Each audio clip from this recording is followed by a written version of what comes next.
தாரம் நீட்டும் மார்பில் ஏக்கம் தேக்கும் தாமரை வண்ணப்பூவின் வாசம் வந்து நேசம் பேசும் அவள் நான் பார்க்க தாங்காமல் நாடுவார்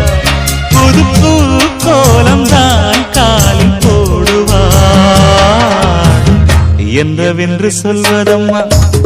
வஞ்சியவள் பேரழகை சொல்ல மொழி இல்லையம்மா கொஞ்சி வரும் பேரழகை அந்தி மஞ்சள் நீரத்தவளை என் நெஞ்சில் நிலைத்தவளை